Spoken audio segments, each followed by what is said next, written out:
Imagine a world in which suddenly all the tools disappear. All buildings, cars, and machinery, or even basic tools such as knives, hammers, and shovels vanish. What would the economy look like if we had to do all the work with our bare hands? This is the situation in which the hero of this story used to live. On a remote island there was a fisherman. Maybe fisherman is too generous, because in a world without tools, his fight for survival was to jump into the sea and make desperate attempts to catch fish with his bare hands. It was not an easy life. All this effort resulted in catching just one fish per day, which is just as much as he needed to survive. One night, totally wet, with his eyes sore from the salt water, he was lying on the beach staring at the stars and thinking about how he could improve his life. Then he came up with a brilliant idea.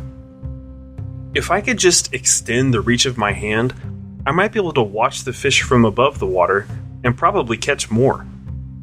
He decided that in the morning he was not going to catch fish.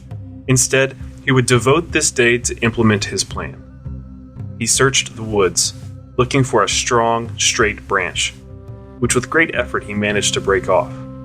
Then, with a sharp shell found on the beach, he tried to sharpen the tip of the stick, which took him many hours. Finally, that evening, he fell on the sand, exhausted from hunger. He didn't eat that day, so he could build his invention. But he was happy because, in his imagination, he was already sitting on a heap of fish caught with the help of it. Falling asleep, he decided to call his invention Spear. In the morning, motivated, he grabbed the spear and began to work. Because the salty water did not flood his eyes, and a pointed end of the spear was more effective than his hands, he was able to catch 2 fish that day. Well, it was not a heap of fish yet, but the economy of the island did grow by 100%. More importantly, it opened up for him many more possibilities. He could now fish every second day, consuming his catch from the previous day. He could also go fishing every day, as before, and dry the excess fish and store it for worse times. Another option was to use free time to implement new ideas to increase his productive capacity. This would result in increasing his wealth and expanding the size of the island's economy. In this story, we come to a simple economic principle. Wealth is created through self-sacrifice and taking risks. The fisherman underconsumed and took the risk that his plan might not work, and that he would go hungry all day producing the spear needlessly. The fisherman's underconsumption can be simply called saving. In this case, the saving was a fish, which he would surely have caught if he had gone fishing. He used his saving to make a spear. The spear is a capital good, because it is part of his saving, which has no value in itself for the fisherman, but it serves him to get what he really wants. After all, the fisherman does not want to have a spear, he wants to have the fish. Capital is therefore a part of his saving, which he spent on increasing his own productivity.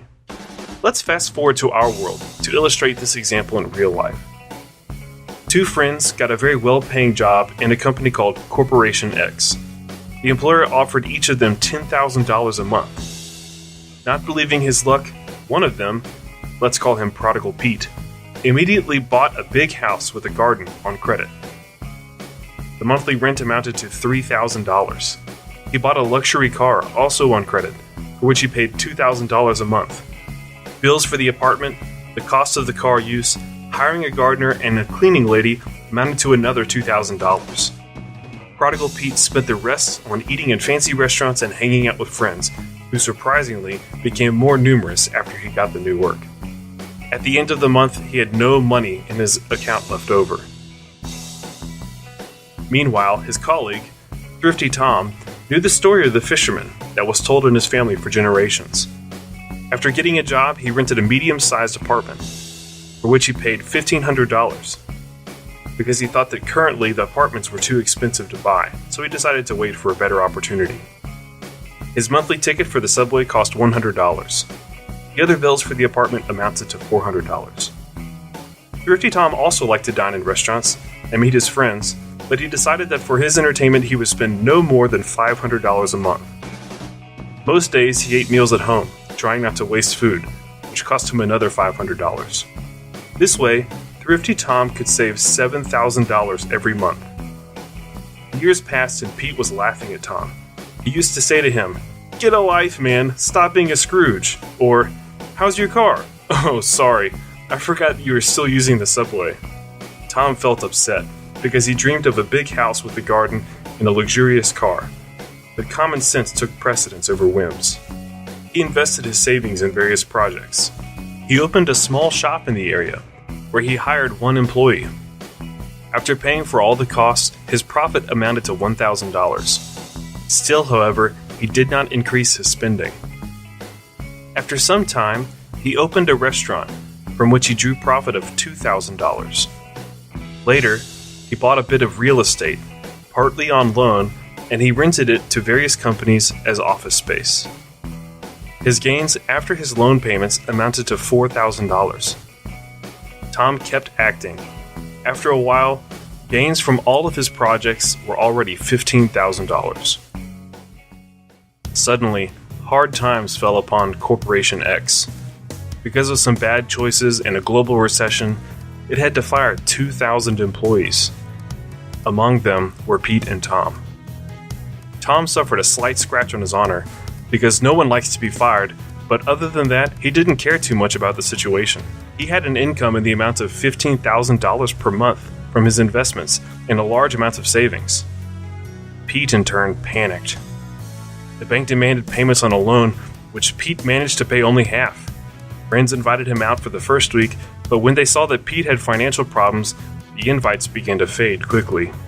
Pete borrowed money from family to survive, but during the economic crisis, no one wanted to accept him, and certainly not for the high salary he earned before. Finally, Pete decided to sell the house and car because he was not able to make the minimum payments. The value of the car, although it was in perfect condition, fell dramatically because it was a few years old and no one wanted to buy it because people kept their money uncertain of their future. The house lost its value because Pete bought it at a time of great prosperity and high availability of cheap credit, which pumped up the prices of the property. As a result, it turned out that the market price of his home and the car were as much as the value of the loans, which Pete still had to pay.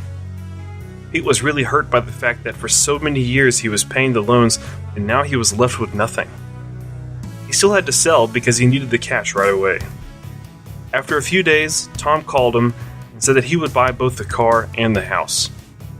During the transaction, they talked for a while as old friends. Pete told him about his situation, and Tom, as a man full of empathy, said, "Listen, my friend, I was just going for an early retirement. I need someone capable to take care of my business. I know you are a good specialist. How about I hire you for $3,000 a month?" Pete felt relieved. Finally, someone wanted to hire him, and he was no longer burdened with loans.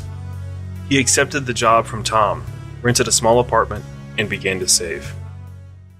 The story of the fisherman was based on the excellent book by Peter and Andrew Schiff, How the Economy Grows and Why It Crashes. We encourage you to read